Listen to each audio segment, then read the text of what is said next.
right, well, listen, let's get started. John from Select, thank you for joining to host this. We appreciate it.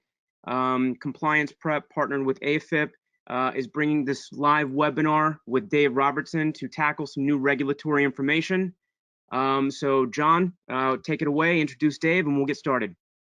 Dave, thank you again for joining us and discussing some of the compliance climate today in the dealer world and some of the things that we'd like to discuss today. I think the first thing is the MSRP of back-end products and how to negotiate pricing seems to be a hot button with most dealers. And I'd love if you could elaborate that on a bit. All right, Dave, over to you, and let's take it away. Welcome. Thanks for joining me. I'm Dave Robertson. I'm the founding member and executive director of the Association of Finance and Insurance Professionals. In the next 45 minutes, we'll achieve the following 4 objectives. First, I want to share the findings in a report published by the Federal Trade Commission regarding consumer comments on their car buying experiences. We'll put the results in perspective and talk a little bit about what we're going to do to address some of these situations. Second, I want to kill an unfounded misconception about markup over the buy rate. It's time to put that to rest. Third, I want to learn and respond to sales and F&I practices that, in your view, need to be addressed. I saw some of that come out in the introduction. And fourth, I want to establish a means for addressing these topics that, if they require a legal written opinion, I can get that information to you. Now, since most of you are probably familiar with AFIP, I'll dispense on that, and I'll do my famous 45-second curriculum vitae. And I'll date myself. I earned my Chevrolet Legion of Leaders Sales Guild designation 49 years ago. In addition to in-store experience, I've held field and executive positions and served as an inside consultant. I actually went into companies and fixed problems in the aftermarket industry. I founded and sold a VSC TPA that's still in business today. I'm an active expert witness on behalf of car dealers. Incidentally, my last 2 cases dealt with payment packing. I've successfully represented the independent VSC administrators in a matter before the National Association of Insurance Commissioners. I launched a successful initiative to get rid of an IRS tax code finesse that would have wiped out the entire independent VSC industry and put some holes in some car dealers. I've appeared on ABC 2020 talking about market up over the buy rate. MSNBC have been quoted or published in the New York Times, the Wall Street Journal, and other major newspapers. I have penned more than 150 trade publication articles. I hold an MBA from Northwood University.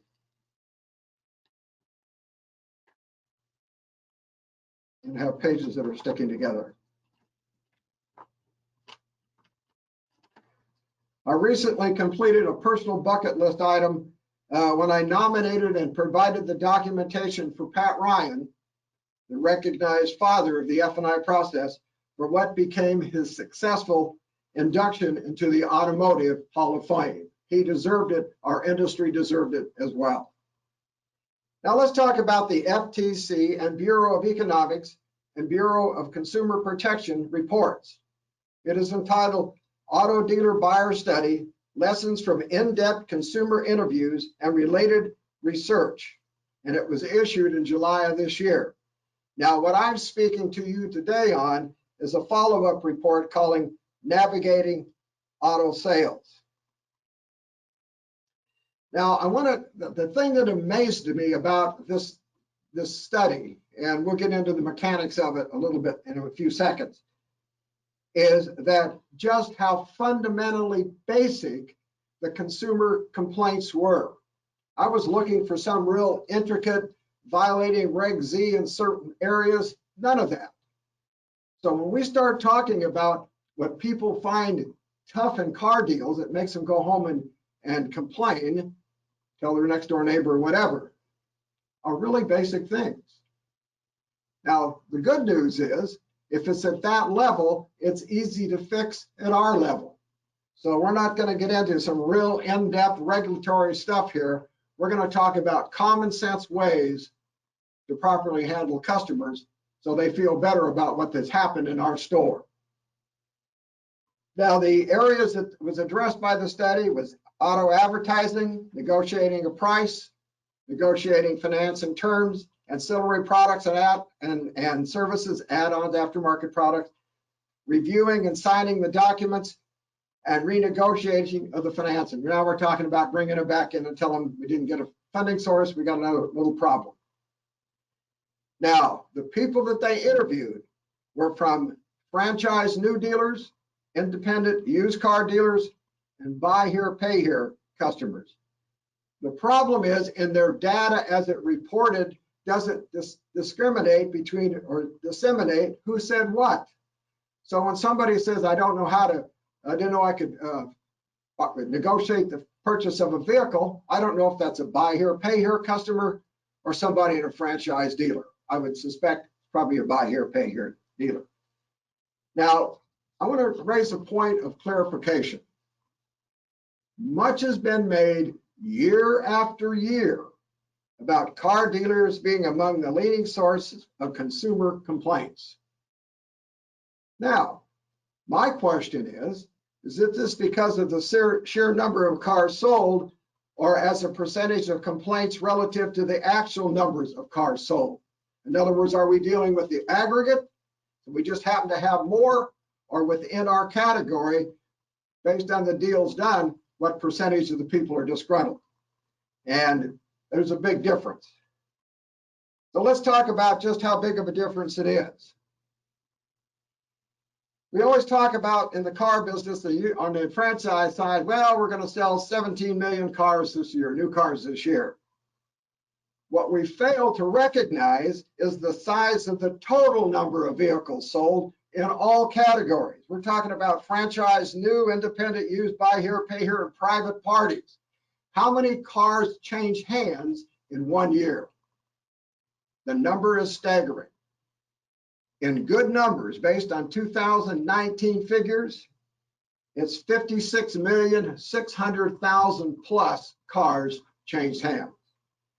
So now when I'm computing statistics about who has the most complaints, I kind of want to know if it's on the aggregate number, there's just more complaints to be had because there's more cars, or we're not doing so well with the customers we have. But if we had better statistics, we could say, well, we're doing better this year than last, or we've shown some improvement, whatever. But it's a big, big number, and I think sometimes it works to our disadvantage. Now, a lot of what we're talking about here has to do more with lack of gap in regulatory knowledge than it does on terminology and understanding between the buyer and the seller. I mean, we work in the car business, we have a vernacular, we roll this stuff off, we do it every day. Unfortunately, it becomes a foreign language to somebody else. Let me tell you something interesting. A typical F&I manager will execute more installment sale agreements in one busy week than the average consumer may sign in his entire car buying time. So we might see more disclosures of installment sale agreements in a week than the normal customer will see in his entire life. Now, today, our buyers consist primarily of people born after 1965, the Gen Xers and millennials. And a third of them have college degrees. Unfortunately, that means 2/3 of our clientele doesn't have a college degree. So now we're talking about what are the standards for fair dealings and how can we take care of these people? And let's start in this analysis by the first complaint area, which was advertising. The primary complaint in car dealers' ads were the qualifiers, always in small, down on the corner, but behind an asterisk, small print, 10-point font. So the problem is, we're Americans, we don't read the fine print in anything, okay, especially in advertisement. So in an advertisement for consumers, this is what always triggers me. If somebody says you may qualify for this, even if I'm not going to buy the product, you know what? I kind of look and read to see, boy, I could get that if I wanted to. So in other words, qualifiers are kind of a draw to the ad. So let's talk a little bit about common sense on how that should be placed in an ad. Let's say we're running an ad that says 0 APR financing is available. And the qualifier is a FICO score of 720 or higher. If both of these statements are of equal importance to the buyer, then in that ad, those two statements should be of equal size and emphasis and placement in the ad. In other words, don't bury it, make it part of the ad. So anybody who sees that ad, it tells them, number one, if you qualify, you can get this, and here's how you qualify. If you know that right up front, then you're not embarrassed when you go into the store and find out that you don't have a FICO score of 720. In fact, you might have a FICO score of 620. Then you're embarrassed and you think you've been hoodwinked. But what I'm saying is we can take that qualifier and make it a positive part of that ad and eliminate that bit of customer embarrassment and bring people to our store. If I like to qualify for something, you know what? I might take advantage of it. All right, let's talk about negotiating a price. Our economic system is classified as a mixed economy. We have a capitalistic component that allows for free market purchases of goods and services and ownership of private property. Economic freedom prevails in our industry. The socialist element includes oversight and other factors. The FTC oversight of what we do is part of that equation.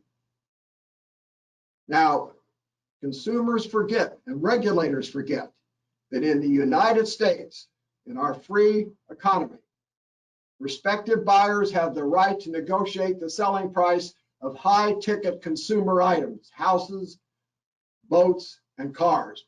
It is an advantage we give to the buyer.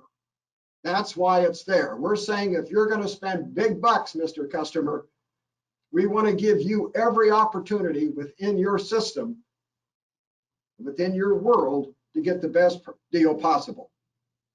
It is a consumer advantage. Regulators treat it like we're doing something bad to the customer. It's to the consumer's advantage. I mean, would I be happy to sell every car in the lot at MSRP like a gallon of milk? No problem.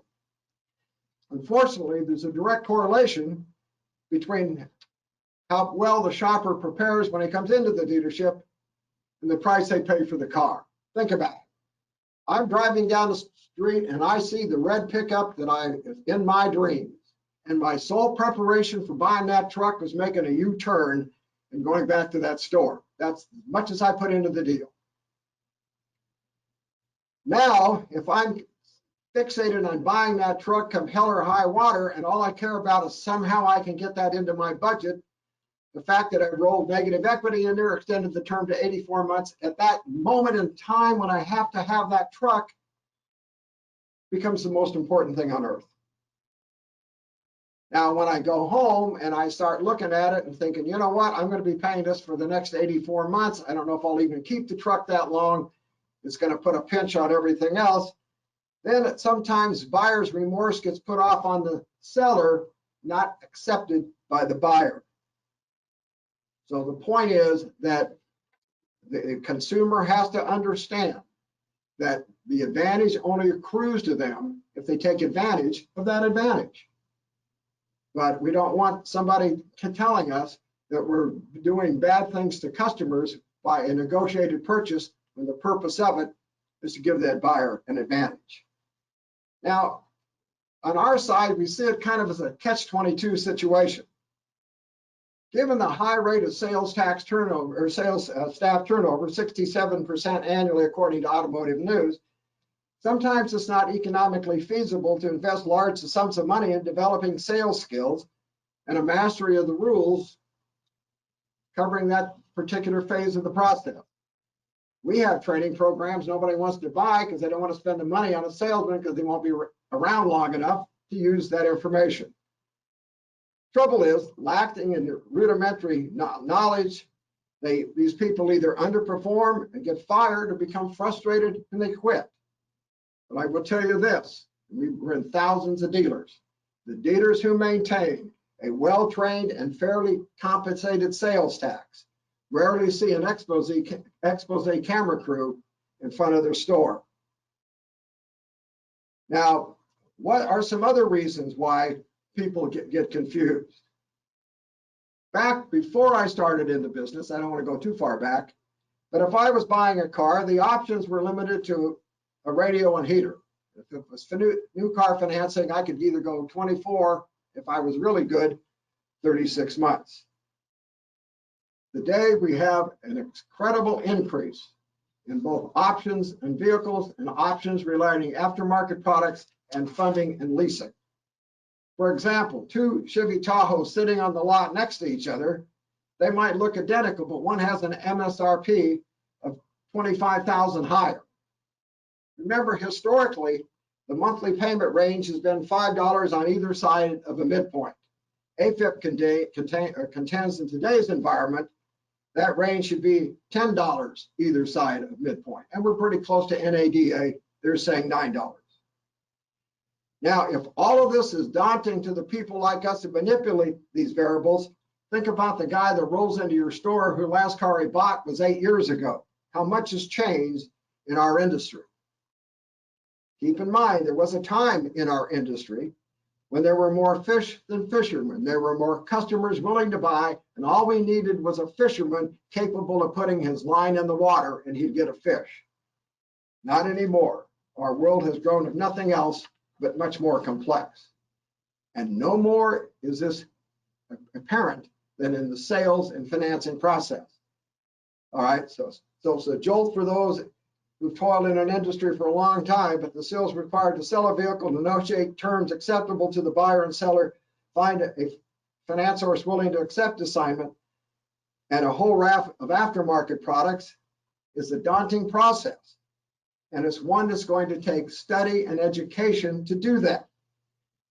We have dealers all the time saying, well, we don't have time to have your people get trained and learn the laws. We're out selling cars. Well, you know what? You got to learn the laws to sell cars. So why do salesmen go to price? A lot of times they don't know anything else about the car except what it costs. They're the guys that's driving the customer to price. Customers complain that they got hustled through to the F&I office. Well, if I'm a salesman, all I know about the car is the price, and I can't talk about intelligently features or benefits or sell them on value, build some gross. The quickest thing I want to do is put that guy in the F&I office and get him out of my deal as soon as possible.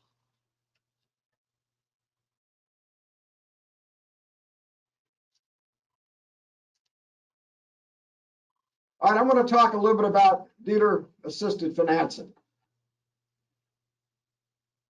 I mean, Elizabeth Warren, I mean, anybody that wants to beat up on us on the car business talks about dealer-assisted financing or dealer-arranged financing, financing in-house. Oh my God, we rolled the customers. American consumers got ripped off $40 billion last year because they financed in the store. I'm going to tell you this because I can't show it on the screen with this system, but I'll send you a handout if you want it. Listen carefully. This is important. No matter who makes the loan, the selling dealer, a credit union, or a bank, there are a series of expenses that come into play. Now, there's other expenses as well, but these are primary expenses. The first one is a loan origination expense. The cost of money of having a facility to attract customers, the cost of advertising to get potential borrowers into our place of business, having somebody on staff with the skills then to negotiate terms acceptable to the customer, the dealer, and the funding source, and execute those documents. That's a loan origination expense. And no matter who makes the loan, somebody has to do those particular steps. The next expense we have is what we call a loan servicing expense. There's a cost of collecting the monthly payments and providing customer service. That's an expense. No matter who makes a loan, somebody has to do it.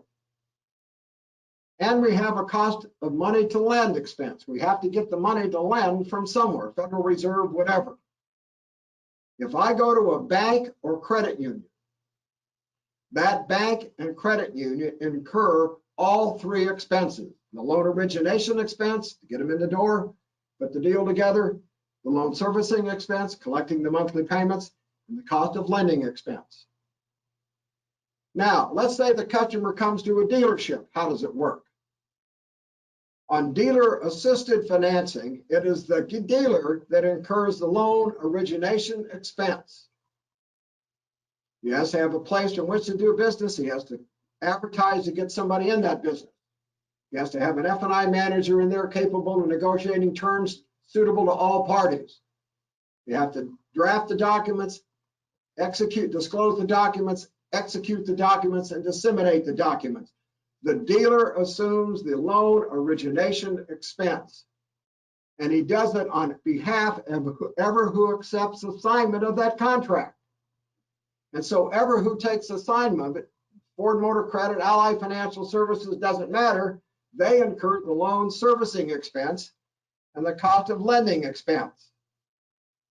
There's no extra step in the process. What we have done is transferred the loan origination expense from the bank to the dealer. So there is no extra step, extra money, extra hit on the customer on dealer-assisted financing. If you'd like a handout on that, let me know and we'll send it to you. But I'll tell you now, I've been hearing this way too long. All right, let's talk a little bit about a visit to the F&I office, which is the fulcrum on which the entire transaction rests. Everything up to that point is conversation. The F&I office is where all of this turns into binding legal documents. These documents have to be disclosed in accordance with the prevailing regulations. Now, if there's a contributing factor of consumer misconceptions, the vehicle purchase phase comes into place on steroids when they hit the F&I office. But let's talk about it in today's world. First, the number of vehicle financing and leasing options, all of which have unique qualifiers, is daunting. Second, it's imperative that the financial service manager be fully conversant with both options and the qualifiers so they can actually and succinctly relate them to the customer. More important is whether the financial services manager has the knowledge necessary to answer their questions accurately. We added the word honesty to our ethics module because honesty means that you give somebody the correct answer to what they're asking you. It takes knowledge to give the correct answer. So if you're an F&I manager and you cannot properly respond to the customer and you make it up, then we got a problem. If you say the wrong thing, then you got a bigger problem. But the onus is always on the dealer and the finance and lease program representatives who's telling the customer this to have a working knowledge of this. Now, this takes training, it takes study, it's an ongoing process, everything changes. In fact, let me give you a little statistic. And I don't think I want to say the number, but let me ask you this. How many of you have read and understand the covenants on the back of an installment sale and consumer lease agreement? Or how about the service contract or a gap or tire and wheel? All I know is what's on the front. You cannot be in a business and have limited knowledge. And it's not unique to the car business. The last house I bought, I told the lady at closing, I'll pay any closing cost. You can tell me what it is, but you just can't say, Mr. Robertson, it's $7,312 if I don't know where the money's going. A few minutes later, she was in the bathroom crying because you know what? She didn't know either. My closing cost dropped almost by 50%. But what I'm telling you is you cannot be in a business where you don't have a working knowledge of the documents you're asking the customers to sign. Because when you get challenged in the box, how accurate are you on what you can tell that customer? In fact, I would say at least 75% of the customer's disgruntled situations come from somebody who can't properly answer their question. the direct result of specific knowledge. Now, again, we're going to talk about the remedy to all of these things. It's that it is within the ability and budget of any dealership to handle that situation. The other thing is with the internet, with today's buyer, it's surprising the number of customers come in and happen to know more information about the car and the funding option than the person who just trying to sell it. Now, AFIP recommends the NADA Fair Credit Compliance Policy and Program. If you don't have it in your store, I would certainly recommend it.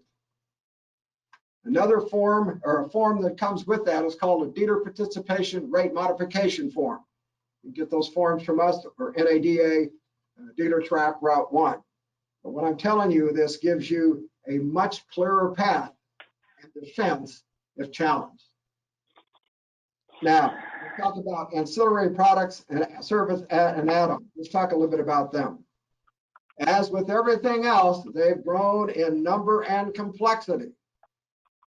Remember, we're basically historically a shared risk culture. Rather than put $100 aside in case my car breaks, which they would do in other countries, here we each put $10 aside, 10 of us do, in case one of our cars breaks. So we're in a shared risk culture, but we have to be cognizant of the terms and conditions of those ancillary products. I will tell you this, there is extreme pressure at the FTC, CFPB, the Bar Association on aftermarket products. For some reason, they got to know just how much money we're making on those products. And they're going to find out because they're looking. And the standard is going to be the value received for the price paid. Now, NADA, in a preemptive move, put together a program called Voluntary Protection Products, a model dealership policy. This is NADA's preemptive move to keep people out of this end of our business. And I strongly, strongly recommend it. We include this in our certification material. But one of the standards of that, and it comes on point to what the customers are complaining about, and that is that the dealer should have in his store a sign that says the following. And they want it in the showroom. That's a little garish, and who would see it anyway? I asked Paul Mitri if we could make a small sign and put it in the F&I office. But I can tell you almost 90% of the customers' complaints about the sales of aftermarket products would be laid to rest if you had this sign in your F&I office. Because it tells you right up front, they're optional and not required, but it also says they have value. And so when we're presenting these products, if we have this sign in your office, ours is an attractive sign with the base, then it alerts that customer to the fact that it is optional, but they do have value. So their biggest complaint was they couldn't understand exactly if they had to buy them or not, and they weren't too sure which way it really was. Now, problem you got to have, it's all, is, do I have enough information to adequately relay that information? Somebody wants a desk-sized sign, let us know. How many minutes? Okay, you still got 10. The other thing is that we need to understand, the consumers need to understand that people can negotiate the value or the price of these value-added products.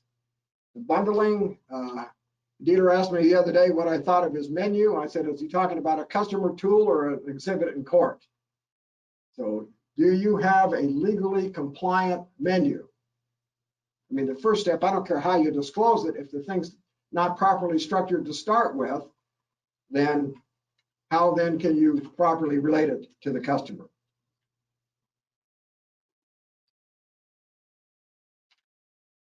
The other thing I want to talk about on aftermarket products, when I work as an expert witness, if you mouse the deal, the mouse has to show up somewhere in that deal. We got a little leg on the payment. And the first place I look is in the ancillary products, in the aftermarket products. 90% of the time, that's where I find the mouse, if there is one. So you have to make certain then that it's properly disclosed at the proper time. The last thing I want to talk about, and where a lot of complaints came, was what we call renegotiating. This is a spot delivery that hasn't worked out like we intended. Some states allow spot deliveries, some states semi-regulate them, some states tightly regulate them, other states prohibit them. But we have to put ourselves in the place of the consumer. All I know is I want that car. I'm deceiving myself probably on how well my credit really is, but it has to be clear to that customer. Mr. Customer, we cannot get you a funding source today, but we're going to try. But if we can't, then we're going to have to come back and you're going to have to do something else. You do not own the vehicle at this point. It is a courtesy while we continue to try to get you a financial source. Now, in the event that we can't, then there's going to be provisions about bringing the car back. But too often, everybody wants to get out the door. They've been there all day. They're tired, whatever. But that customer has to understand, preferably by a form that says, guess what? We can't get it done here now. We're going to let you take it home, but you may have to bring it back, and we may have to renegotiate the term suitable to the funding source. So basically, I have covered the major complaints by consumers, and I think then I would like to hear some of the areas that you would like to discuss in your stores. So I'm open for questions. How much time do I have? All right, I'm open for questions. Awesome. Thank you so much, Dave. That was great information. If anyone has any questions, feel free to unmute yourself and ask, and we can address them right here. I have a question. Yes, sir. For clarification purposes, you earlier said compliant menu. In the eyes of the law, the rulings, FTC, let alone CFPB, and of course the eyes of AFIP, what would be a compliant menu, or what disclosures are required to make sure that that menu is compliant to avoid our complaints with FTC and CFPB? All right, the first thing that's obvious is that you have to go over the dollar amount for the vehicle from the buyer's order to the menu. So when I roll from the buyer's order to the menu and it's X dollars, the X dollars amount has to be at the same number on both of them. In other words, the starting point on the menu is the ending point on the buyer's order. So whatever that number is, we have to start on the menu at that number. The other thing that's important is that it has to be clear to the customer that these products can be purchased separately. And I don't mean in 8-point font on the bottom of the form. The biggest complaint was what they were getting packaged on products that they may or may not have wanted, but felt compelled to buy because they really wanted tire and wheel. I think in F&I, by sometimes bundling our products, the advantage then is to what? Sell more stuff. But I wonder how many sales we lose in terms of penetration because I don't know I can buy these products piecemeal. Maybe I want this one, maybe I want that one. So it has to be clear to the customer in an area that's accessible to the customer where they can see it, that every product on there can be purchased separately.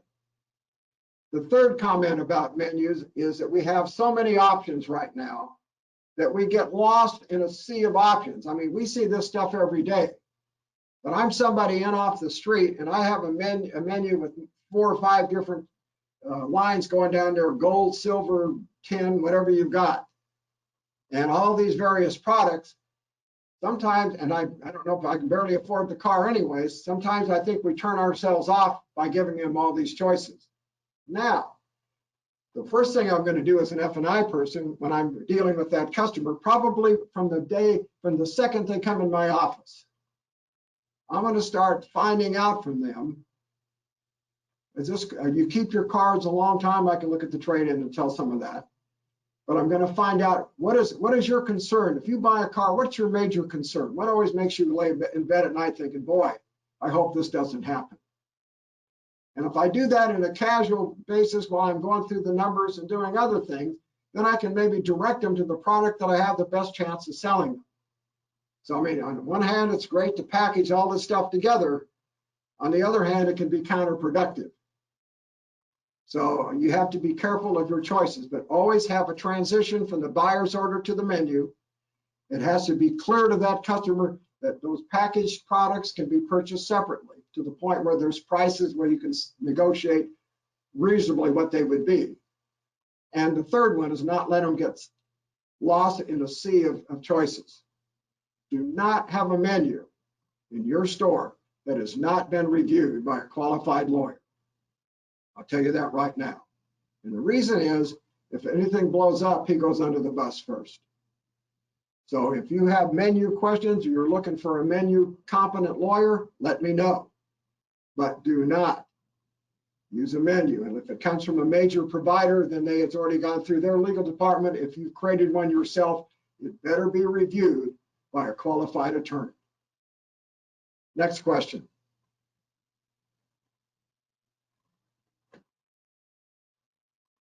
Dave, if a deal's written up subject to a tier approval on a buyer's order, and how important is it at that point to make sure that you circle back once that tier is approved and the client's payments been issued to the client to rewrite that order so that it matches everything moving forward? Well, if I've understood you correctly, and it's a problem I had when I worked in the box, where the salesman would kind of sell the car and then turn them to me. Is this in line with trying to confirm what's really real? Exactly. Well, salesmen being what they are, I mean, I went to the salesman and said, well, you know what, boys, if I got to close your sale just to get the F&I done, then I've already shot all my good bullets with the customer to close your deal, then I got to have part of your commission. But that's a matter of specific standards within your store, written down standards. To turn a car to the F&I office, this is what has to be set in concrete. And the desk people and the salesman have to enforce that. Because when I kick a customer back to the salesman, usually good things don't happen. So what is the policy in your store for a TO to the F&I department? What has to be agreed to 100%, or, and you're going to get some of these deals now with the COVID-19, we might need to engineer something. Let me give you an example. The number of straw deals are going to come up now with COVID-19. So, I mean, you can always tell a straw deal. You got one guy in the office doing all the negotiation and another guy that's very interested in it sitting over there in another chair. That's a straw deal. Freddie there was going to have to pay for the car, he's just along for the ride. In the old days, I would say, you know what, I see here there's some extenuating circumstances. Why don't you tell me what exactly you're trying to do? Because if I know that, my odds of putting together a transaction that's suitable for all parties are much better. I'm not mousing anybody or not getting the full picture. And they'd say, well, actually, my cousin here, got fired and out of the authority. So we could maybe restructure the deal as a co-signer. Banks hate them, but the options there. Get managers involved. Maybe we buy a different type, or they buy a different type of vehicle. But I won't knowingly put a straw deal on the books. And I'm telling you now, the presence of straw deals is going to grow. So it's back to making sure that management enforces. I don't care what the tower people say, ever how you do it. If you have a policy, it has to be enforced. And if they send you bad deals and not put you in the loop ahead of time, and that's a little different. I got a customer here that's really desperate. He went bankrupt. He's trying to work out a deal. You know it up front. But everybody's seeking the path of least resistance. The salesman is, the guy in the tower is, working the deal. And then the F&I manager, who's got to wire all this into binding legal documents, is trying to make chicken salad out of chicken, you know what. So it's a matter of written policies in your store. You get up in a sales meeting and you talk about it. You say, I can do a better job for you salesmen if you give me some good stuff to work with. But you feed me bunk and try to snow me, and then I got to try to dig this out in the F&I office, your odds of that deal getting done are slim and none.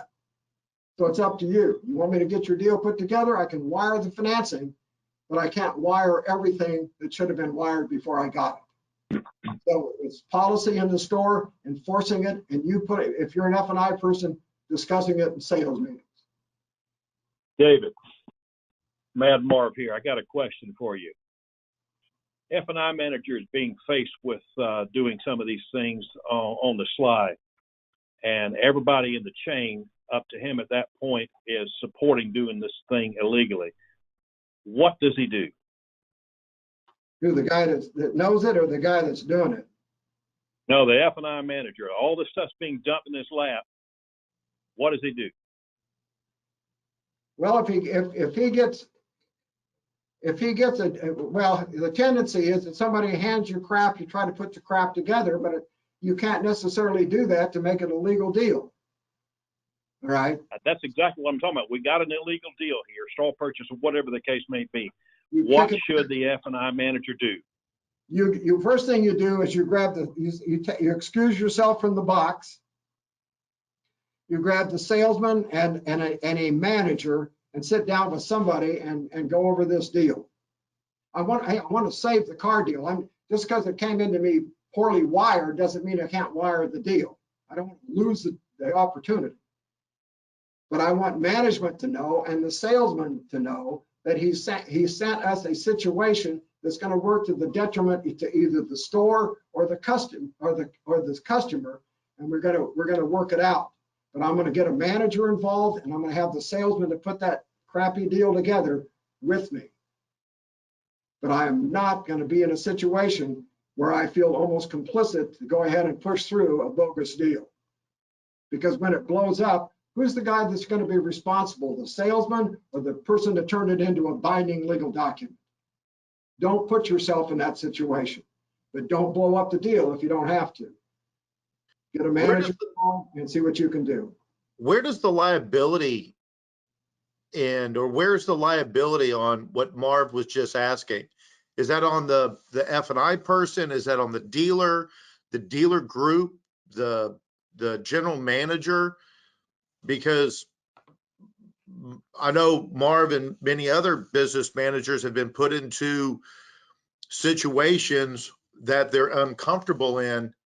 And where does that liability land? Is it at the F&I manager's part, or is it at the dealer or the owner or the dealer group's part? Where's the liability? Because things sometimes happen. Well, let's talk about pattern of practice and an isolated incident. In the law, a pattern of practice is in discovery. When I get into a lawsuit as an expert witness, I got a stack of paper this high that says I didn't do it, I didn't do it, I didn't do it. And then I got another stack of papers about this high that says he did it, he did it, he did it. Okay. The only thing that really talks is the documents because somebody signed them. So every now and then we get an isolated incident, and I've worked deals through that. I had a customer that had great credit for years, had 2 years of bad credit and then pretty good credit. They were trying to mouse the deal through. I asked the customer what happened. He said, my son died of leukemia. I put that on the credit app and I got the deal bought. Okay, so sometimes there are extenuating circumstances. But if you're in a store where the pattern of practice is mousing deals and wiring them loosely, then you do a couple of things. You make sure management understands it. And then if it doesn't work out, you pack your ass out of that store. Do not stay in a dealership and think you're going to change the dealer. And what was the dealer in New York? How much did he just get fined? $15 million? Right? And how many people knew about that thing and did nothing? So if you're in a situation where it becomes a pattern of practice and it's not according to Hoyle, you make sure management understands it, and you go high enough up so the people that make have their name on the sign understand it. If they go, well, it's just hard times, or let's roll a few through, we'll get back the next month, you pack up and leave. Because you're the one that executed and disclosed those documents. You put the deal to paper and you disclosed it and you secured the signatures, you're on the hook.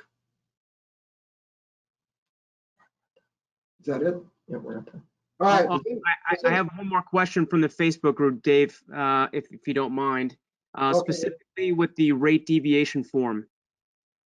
So the question is, if you have an audit and you find that the rate deviation form is either too uniformly filled out or not signed by managers or filled out improperly a good majority of the time, is this still a valid process, or does it have to be uniform for it to be effective? All right, you're talking about a dealer participation rate modification form, right? Correct. Well, here's the problem. The good news is you can put it on paper. The bad news is you just put it on paper. And where you get in trouble is you start saying, well, this customer could go to his credit union, so you mouse it. Our pattern of practice is if the customer says, I'm gonna lower him from 150 basis points to 50 basis points, whatever, because he's going to the Navy credit union, I'll write Navy credit union on the form. But you got to understand, every time you execute a document and sign it, that it's proof of what you did. You can't alibi out of it. You signed it. That's what we look at in court. Boom, you signed this document. Is it true? Did you know it was true? Should you have known it's true? How many of these did you do? In discovery, I can pull every sheet of paper that ever been in that dealership. Maybe I find 20 of them. Now we got a bigger problem. Now we got a $15 million chargeback in F&I.